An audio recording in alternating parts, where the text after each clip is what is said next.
Good afternoon. I'm very lucky.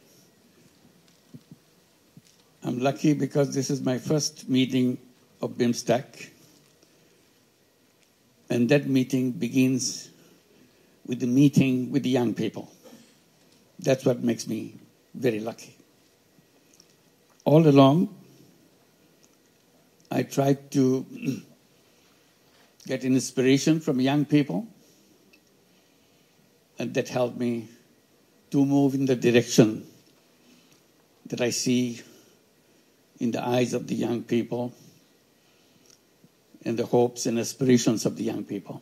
That has driven me all along. So I'm very happy that this BIMSTEC journey for me begins with the young people. In this brief presentation, I'll just talk about some of the highlights of my story, how it went. But excellencies and ladies and gentlemen, and my young friends, first I must express my deep condolences for the tragedy that's taken away so many lives in Myanmar and also in Thailand.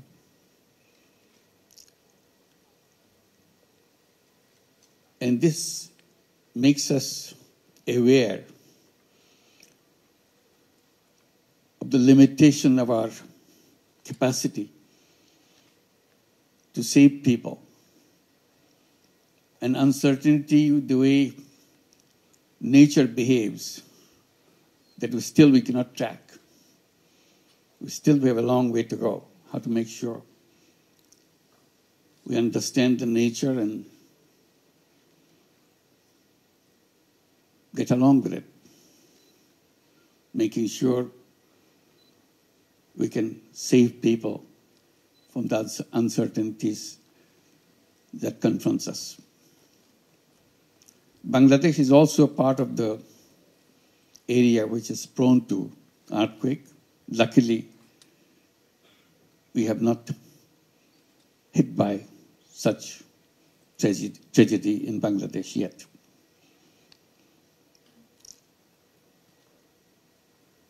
I'll just give an idea how I got into the things that I have done in the past. I was just mentioning to His Excellency Minister of Social Development that I used to teach in the USA, in Middle Tennessee State University, back in end of 60s and beginning of 70s. I was mentioning because I was surprised to see in my class, almost 1/3 of the class are Thai students. That's not what I expected when I began my teaching job. But I became very close to them. One reason was they are doing very bad in exams. Not because they're bad students. They're very good students. But they couldn't write in English. So I gave them a formula how we overcome that problem. That I'll say, you write in Thai. Don't have to worry about it. Don't have to write in English. I'm not your English teacher. I'm your economics teacher. So they will write in Thai, and I'll pick one of the Thai students to come to my place and explain to me, read it, and explain to me what the student is writing about. If I see that it's written in the right way, he gets the grade. So I became a good friend of all the Thai students, of course. So that link lingered for a long time. And I left USA just because Bangladesh became an independent country in 1971. I left in the June of 1972 to come back to Bangladesh with all the excitement that you have a new country, you can design it with the dreams of your imagination, and you're all excited that you have independence, an independent country. So I was trying to see what I can do in that journey. But very soon, all the excitements of creating a new country started disappearing because Bangladesh was sinking very deep into economic troubles. By 1974, we had a terrible famine in the country. We read about famine in the textbooks, in the history books, but never see a famine around you. Now we have the experience of seeing a famine. You're coming from the United States with all the excitement of moving forward. Now country is sinking in depth, unimaginable depth. You see dead bodies on the street.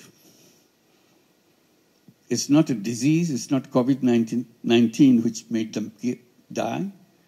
It's just not being able to have a fistful of rice to keep them alive. So as a young person, you start wondering, what good is this university where I'm teaching is all about? You can teach all the brilliant theories in classrooms.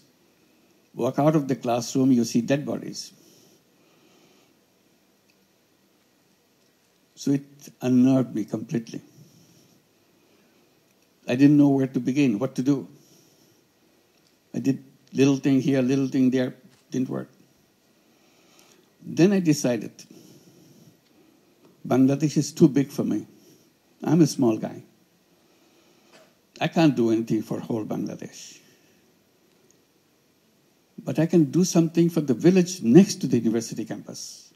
This is a very interesting university, beautiful new university, but located in the midst of villages, not in the city, in an urban setting.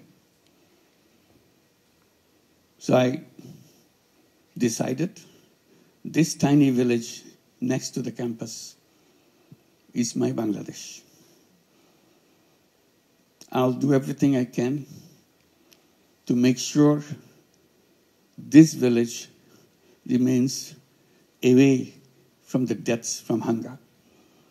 Not only this year, next year, a year from now on. So all the imagination that you have with a good economic life, I tried to bring in my ideas, how to build this, create those situations in this village. I did little things again to see if I can be helpful to people. Then I realized the village is too big for me. I can't do anything for the whole village. So I started paying attention to individuals. That's a long story. When I started talking to the people in the village, get to know them, they look at me with suspicion because I'm coming from the university, which is just next door. But still, you're a kind of quote-unquote foreigner. Luckily for me, I could speak the local dialect. So that way, there was no language difference. So one particular event took me to take a next step. Woman I met, she was a victim of a loan shark. She did a wonderful job, but the benefit of her job is entirely taken away by the loan shark who provide her the money to buy the ingredients for whatever she is making. And the loan size was just over $1. That's a loan. But that $1 loan kind of made her into a slave labor. And instead of overcoming the problem, she became a slave labor because whatever she prepares, the condition of the loan shark is, you have to sell anything you produce to me at the price I decide. Imagine that. So in the conversation, I said, if I give you the dollar, can you produce and sell it in the market? She was not familiar with the market. She said, I can try. So that was my first loan I gave. Gave her $1. I said, you have to pay me back. But whenever you can, I'm not going to force you to do anything. And the results I got from her kind of made me think, if $1 can do such a thing, why don't I do more? And I still have lots of money in my pocket. I'm coming from the United States. I was teaching there for several years. My pockets are full with dollar. So that was the beginning.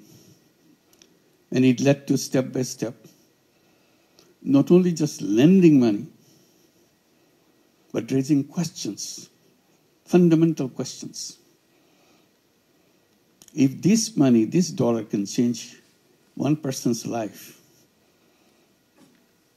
and you get your money back, why don't we do more? I go to the bank in the campus. It's a newly built campus, newly built banking offices. I talked to the manager. He said, why don't you lend money to the people, poor people in the village? He was shocked. He simply argued, bank cannot lend money to poor people. They argued and argued. Nothing changed. I said, you know what? Your banking system is totally wrong. You are built in a wrong principle. The principle that you work with, the more you have, the more you get. So you're always looking for the guys who have more, so that you can give them more. I said, that's kind of reverse of the actual principle that you should have. Actual principle should have been, the less you have, the more attention you get. And my first responsibility is to go at your door to serve you. You don't do that.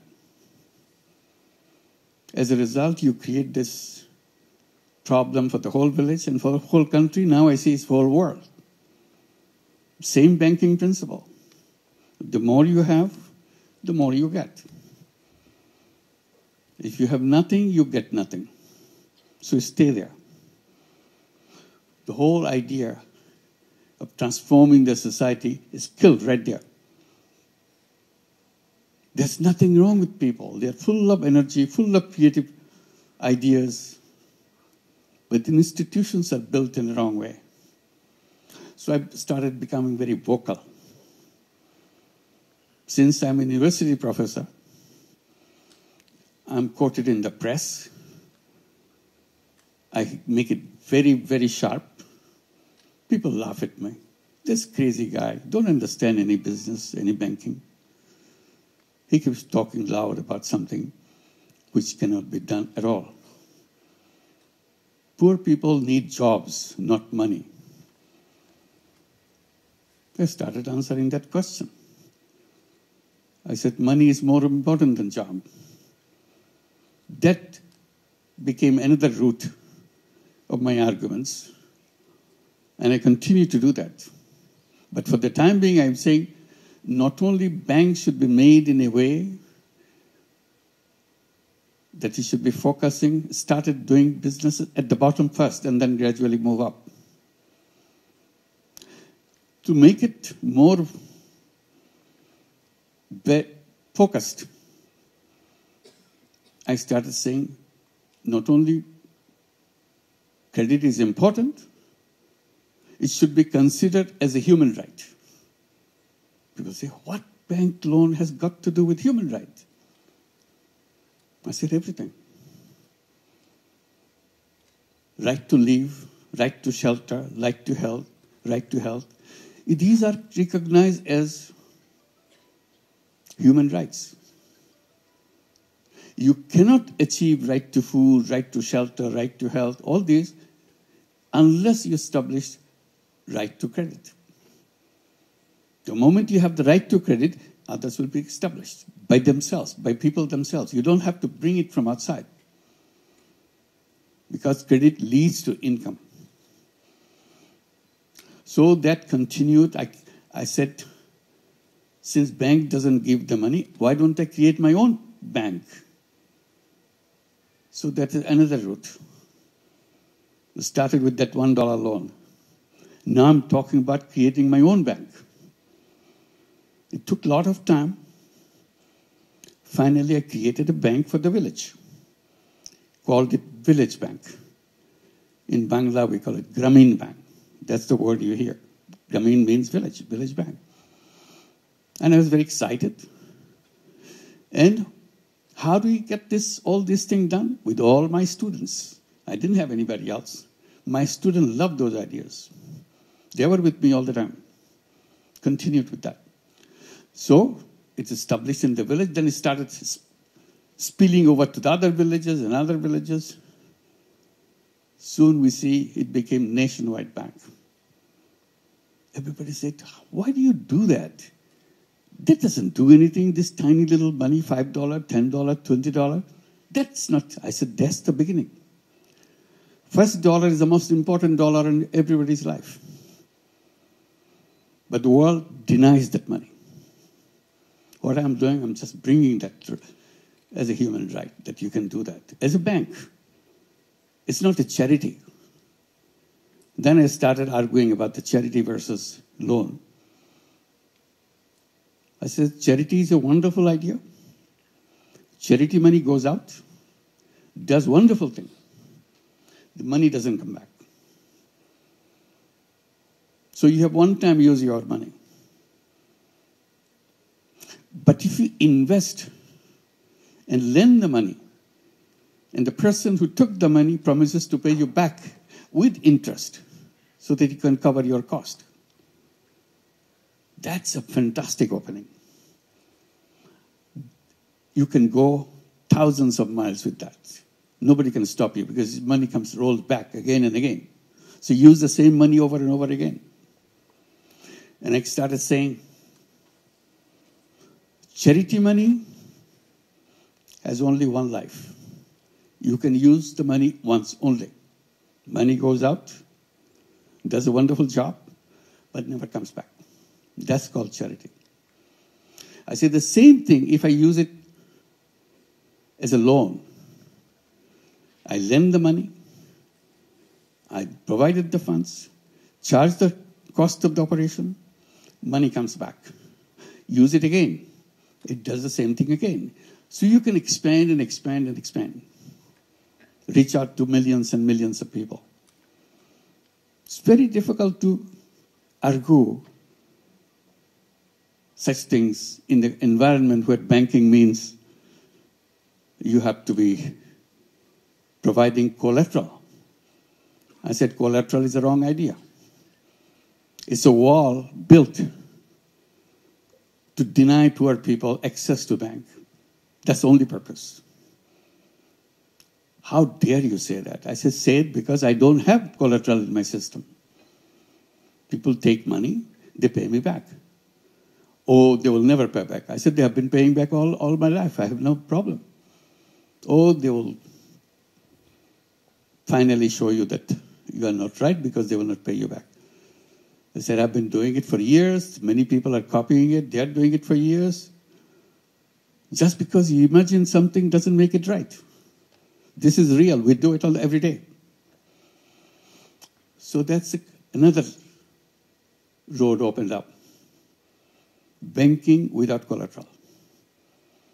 I said collateral is just an excuse to refuse people financial services from the banking system. If it can work without collateral, why do you need a collateral? Then people say, oh, Bangladesh is a crazy country, funny country. You can get away with this kind of thing and people listen to you. I said, no, not Bangladesh alone. Now it's spreading in many countries. Right now, it's a funny thing. It's working in the United States.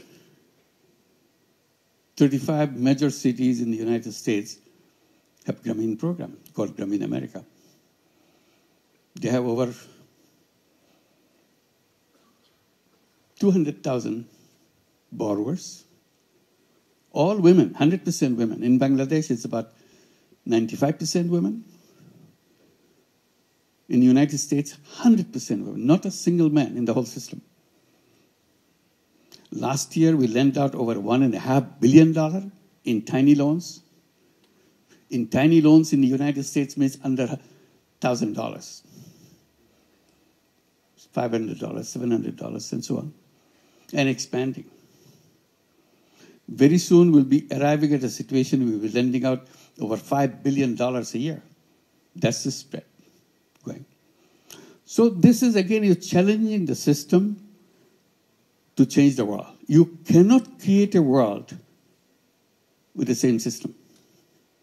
If you want to change the world, you have to change the system. There's no other option for you, no matter how you argue with it.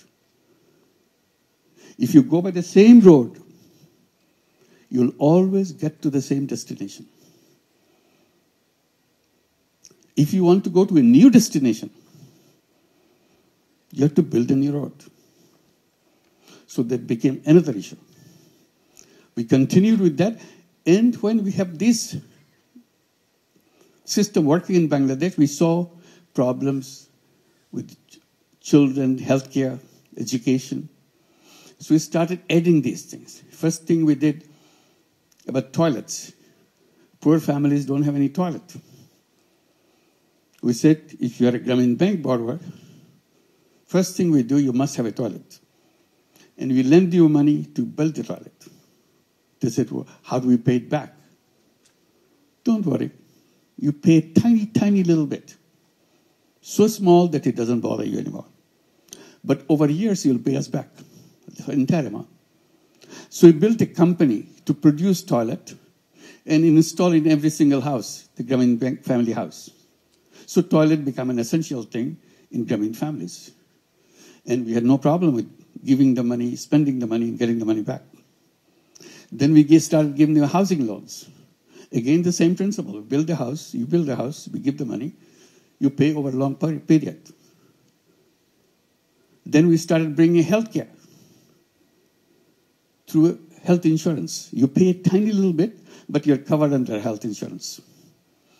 Again, it pays it back. So we created lots of these little things, one after another, in a sustainable way, in a financially sustainable way. They said, you must be getting lots and lots of foreign money to do all these things. I said, I don't take any foreign money at all. Grameen Bank resists foreign money. Many big international organizations wanted to give lots of money. I said, no, we don't need money. We have plenty of money. We are in a business. We generate our own money within a bank. Banking system is a very interesting system. It generates its own money. People come and put the deposits in the bank and use the money to give it to the people. And we are the most reliable bank in the whole country. We work in all the villages. People from the area, they come and put the money because no other bank.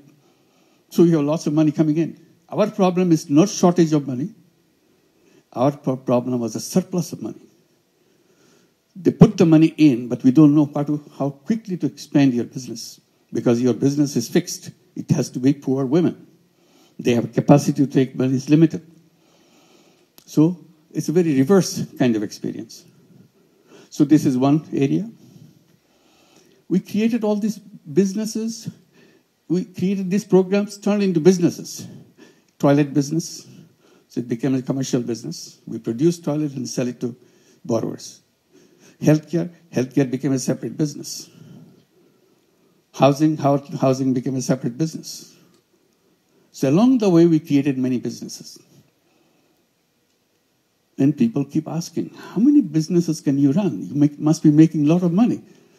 I said, yes, it brings the money back, but we don't want to make any profit out of it. Another debate began. Debate is, how can you run a business not to make money? Because in our textbook says, you must maximize profit. if you want to be a business. And you're saying you don't want to make profit for yourself. I said, that's the difference. I'm saying I don't want to make profit for myself. Business makes profit.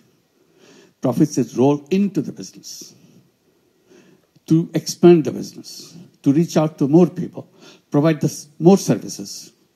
It's self-reliant businesses. That became a debate. That you cannot call a business. I said, I'm an economics teacher, so you don't have to define what a business is all about. It's a perfect business. Simply, I don't take the money off the business into my pocket. That's all. Then it turns not a business. You have to make money. That's the business. I said, no, that's not what it says. It says you have to make profit, not put it in your pocket. No, you have to put it in your pocket. So that debate went on. Big experts in economics started challenging the whole idea. I said, okay, it doesn't fit into your idea of business. This is a new idea of business. So I needed a name to define it as a new business. So I started calling it social consciousness-driven business. When I mention it several times, it looks too long for me. So I simplified it, called it social business. What is a social business? Social business is a business to solve problems rather than make money for yourself. Oh, then this is not a business. Business is not supposed to solve problems. Business is supposed to make money for yourself. I said, this is a new kind of business. Do you have a problem with that? If you have a problem, you don't go do it. I have no problem, I do it. So I created social businesses. And one after another, we created many, many social businesses, became nationwide businesses. Very interesting thing is, some international companies, global companies became interested in the concept of social business. They wanted to build social business, taking us as a partner. So we agreed. So we kept Danone, Uniqlo, and many other such companies. So another class of business created, social business. Said the world is stuck. And it cannot free itself from the old thinking. In old thinking, you are destroying this whole world for yourself. I said, old thinking has created old civilization, which you are going through. And I repeatedly underlined that the old civilization that we are going through, the present civilization that we are going through, is a self-destructive civilization. It will destroy everything. And that's the path we are going. If you want to survive as human being on this planet, I said we have to create a new civilization, which will be, the features of new civilizations has to be very clear. First condition of the new civilization, the businesses should not be greed-driven. So greed part has to be squeezed out in the new civilization. Greed will destroy us. Why? Because whatever, all the things that we talk about, we promise as a government to see this is what we're doing. Our country is moving forward, our GDP is growing and all that. Growth rate is so high. So what? All the wealth this is generated gets concentrated in few hands. They become richer, richer and richer. And we call it development, we call it growth, we call it fantastic economy. But that's, you are planting the seed of your self-destruction. Unless wealth is shared, you cannot sustain a society. Concentration of wealth equals concentration of power. And you start concentrating power and deprive the power for the people on the ground, that society will collapse sooner or later. That's it. This is one reason why the civilization cannot sustain. On top of it, we are destroying the planet through environmental side. We created the world where consumption is the king. You buy, buy, buy, consume, consume, consume. and in the process, create waste and waste and waste. If not anything else, the whole waste that we generate every day will put us into grave of waste. I said we have to redesign our lifestyle. Lifestyle is not about continuous process of creating waste. Life is about preservation. Life is about protection. So I continued on that. Then finally I came out with one idea, put it in a kind of capsule format. Said we have to create a civilization of 3 zeros. 3 zeros. 0 net carbon emission, 0 wealth concentration, 0 unemployment. And unemployment not because everybody has a job. The way I interpret unemployment, I said, human beings are not born to work for anybody else. The economic system that we are taught, is again put onto a wrong footing. We are asking everybody to find a job. Our education system is built around finding, so that you can get a job as soon as you finish your school. You get a certificate, you get a job. I said, human beings are very different from job seeker. First of all, human beings are not slaves. Slavery is not part of our destination. Job turns you into a slave. You take orders from other people. You are born as an entrepreneur. So I bring the entrepreneurship at the center. Every child has to grow up as an entrepreneur. Our schooling, our education system change itself. You teach young people to become an entrepreneur, not to become a job seeker. So that is another clash between what we are promoting and what we are practicing in the outside world. I said, the young generation today is you forget about the previous generation. Today's generation is so different. I keep mentioning to the young generation that you are the most powerful generation in the human history. And you are taking this most powerful generation and put them into work for somebody else. Take orders from somebody else. They're filled with ideas. If you free them. Now you're forcing them to get a job because otherwise they're going to survive. Because you have not provided those things. So that's where we say we have to be entrepreneurs. So 3 zeros. 0 net carbon emission, 0 wealth concentration, 0 unemployment. And then we started encouraging young people between 12-year-old to 35-year-old to create what we call 3-0 clubs. 5 young people get together, create a 3-0 club. What do? Each one of you transform yourself as 3-0 person. I do not contribute as a person. I do not contribute into carbon emission. I do not do anything which contributes to carbon emission. It's my lifestyle issue. I create a life where I don't do that. I do not create any waste. This is part of my commitment as a member of the Peace Club. I do not practice anything which will lead to wealth concentration. 0 wealth concentration. I'll become an entrepreneur. I do not contribute to job seeking, working for somebody else. So these are the 3-0. I become a 3-0 person. So this is the direction I want to go. So these are the ideas that one led to another. This is not something happened isolated way. Each one linked to one. I mentioned to go back, concentrate in one village. I said, whatever you try to do, don't try to do overnight, change the world. You cannot do that. If you want to change the world, you start with your village. You start with your neighborhood. If you are successful with your neighborhood, then you have a chance to go to the next step and the next step. Life is about developing a prototype. If you build a prototype, the rest is easy. Replicate. Because you have basic structure here fixed up. That's how microcredit works. You built up the first unit.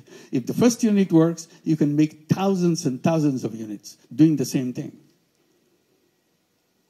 So don't start with a big thing. That's the wrong idea. Always start with the smallest thing possible. Figure out what the smallest thing is all about. And you do that. If you're successful with your smallest unit, you can conquer the world. The rest is easy, just by repetition. So this is where we are right now, and trying to see we can address the people's attention to change their views, because the whole problem is created by the way we structured the civilization for ourselves. Unless we redesign it, we are stuck and we are finished. So that's the world we see. We have the alternative. It's not that it's a kind of terrible thing. It's not a terrible thing. Simply become aware. It can be done in a different way, in a better way, in a sustainable way. That's the direction we want to go. And that's where young people get excited, because they have lots of creative ideas. Somehow we put a tab on it, put them under wrap, open it up, and young people dare to be themselves and get into a mission that we have to create a world so that the whole human community survives. Otherwise, we're in grave danger. So I'll stop here, and I guess I'm supposed to take some questions. I'll be very happy to do that. Thank you very much. Thank you. Thank you very much. His Excellency, we've gained not only valuable knowledge, but also meaningful inspiration to pursue business with purpose, to ourselves, to the countries, and to our region as well. And now it's time to open the floor for Q&A before the photo session. Okay, so anybody, any questions are welcome. Please raise your hand for the question. Yes, please. Thank you.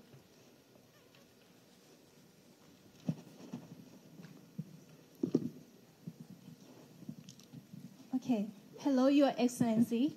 My name is Janista. I am economic researcher specialized in international policy. First of all, thank you for your inspiring speech. It's quite meaningful for me. Today I have two questions. The first one is, nowadays there are many young generation who want to create a social impact, but they are struggle with funding, so they can't expand their social campaign. So in your opinion, how could they overcome this kind of challenge? And the second one is, as the leader of Bangladesh, do you think how the government sector could create a more friendly ecosystem for young innovators, especially in social enterprise? Thank you. Well, the second question first, how to make it friendly government, is very difficult. It's not easy. We are hoping, at least in Bangladesh, we can move in that direction. Because the people's perception in Bangladesh government is a kind of a terror machine. You create trouble for them. The purpose of the government is to create trouble. Not solve your trouble, but to create new trouble for you. So if you see a government guy, you stay away from him. And that's completely counter to the whole idea of government. So it needs overhauling of great magnitude to make sure that you become... So when you see a government guy, you feel relieved that, okay, I have a government guy next to me. I'll be protected. It takes a lot of practicing, a lot of redesigning inside the government. Hopefully someday we'll be able to do that. On the question of finance, my entire story is about finance. And I'm saying that we are not waiting for money. See? We are not saying, give me some money. We have our stories after stories where we defended ourselves from billions of dollars of money coming to us. We said, please don't give us, don't destroy us. We are okay. So it has to be reversed. You should be generating your funds, creating things. And there I suggest the one idea, social business. CSR. Many companies have CSRs. We can go and describe to them. We're giving money, giving it away to help people. Why don't you invest in a social business fund? so that people can take this money, create social businesses, and return the money into your fund, and you contribute to fund each year. It becomes big. You are not doing anything extra. And instead of giving it away, you are keeping it, and it's growing. And we benefit from it. Because companies are supposed to give it away. That's a CSR money. Simply you are saying you can do it other way. You can say half the money you put in a social business fund, half you give it away. See which one works better for you. If you like this one better, gradually you'll pull all the money. And then you can, in addition, if you like it, in addition, you become a partner in a social business. Healthcare could be a fantastic social business. Everybody needs healthcare. And this is the most difficult thing to get in most of the countries. I said, why don't we create social businesses? During COVID-19, we have gone through a big fight, global fight, to make vaccine patent-free. Just patent-free. We're not saying give it free. Patent-free. Patent means you protect the right for yourself. You can charge any amount you want. It's a monopoly right. Take away monopoly. You sell the product at the price which you have to charge. Because it's a question of people's life. We had a global fight for this. Fighting taken to the WTO, because that's where final voting takes place. It needs every nation's concurrence. When everybody says yes, then only then it could be removed. In the final count, when after long battle around the world, final count, 10 countries stayed away, didn't vote. So patent stayed. As a result, COVID-19 vaccine went to rich countries in extremely high prices. Companies made billions of dollars, and they're gloating with happiness, giving big captions. So many billions of dollars earned by this, so many billions of dollars here. I said, that's a shame. You're making this money at the cost of people's lives. Many people, millions of people in the world didn't have access to vaccine because they will not allow this vaccine without patent right. If patent right was removed, many countries will produce this, and it will be available everywhere. So ever since we are campaigning pharmaceutical companies to become social business companies. Today you pay a penny for your medicine, in the production of that medicine, you charge to the consumer $1 for that. Nobody can stop that. It's a free market. So I said, only escape from that is to create social businesses. Where would the social business come from? From me and from you. If you agree, we do that. Nobody can stop us. It's a business. Only thing, we don't overprice it to make money for ourselves. Because social business doesn't have any room for making personal money out of the business. So that's it. So this is the way to go. It can be created. Money should not be a barrier. It's a kind of, again, creative way of thinking how to make it possible. Make contracts with the people. I delivered this, you give me this, I've delivered this. That's it. Thank you. Thank you. Thank you very much. And please feel free to engage with Professor Yunus. Thank you. Please. The lady in the middle, please also introduce yourself and your organization. ตรงกลางสุดขาวค่ะ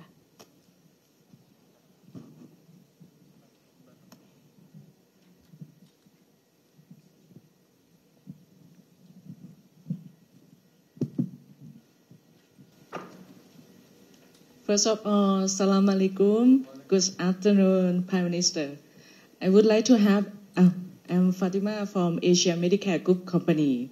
We're running about the medical tourist business. I have the same question since I asked last Prime Minister, last time when they visit Thailand. I want to know about the bank system. When is going to be developed or improved about bank to bank and increase this for more easier business between Thailand and Bangladesh. Thank you so much. Thank you. It's many examples are around the world how to create a new kind of bank, it's a social business bank. So microcredit banks are social business bank. We're not talking about you make money out of the poor people. We said create a social business bank. If you want to make money and still lend money to the poor people, that's fine. It's allowed. But better still, it could be a social business, so that you do that not to make money for yourself. You do that because you want to help people to transform their own lives and give it a thing.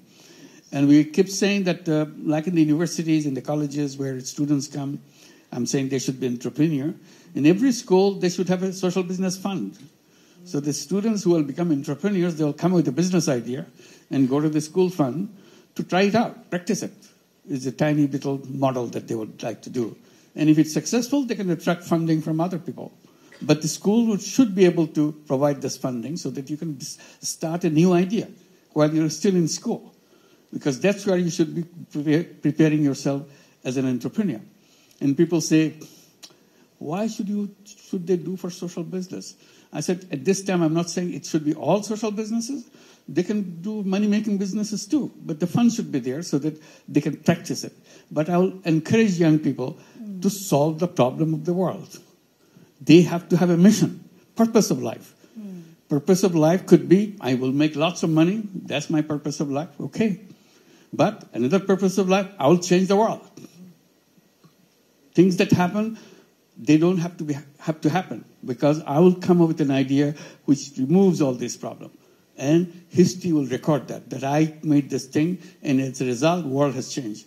People's life has changed. So give people challenges, young people challenges. Young people love challenges. But you're not doing that. All you're saying, get ready so that you know how to appear in the interview board, how you dress yourself, how you answer questions so that you impress, so that you get a job. We are not job seekers. We are human beings.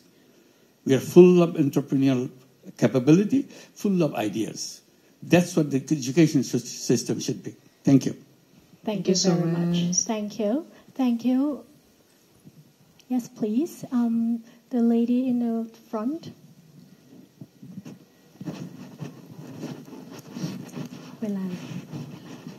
Sorry, I can't see anybody. So I hope there's some light in the middle. Good afternoon, Your Excellency. I'm Aslesha Karki. I'm representing Nepal for today's program as well.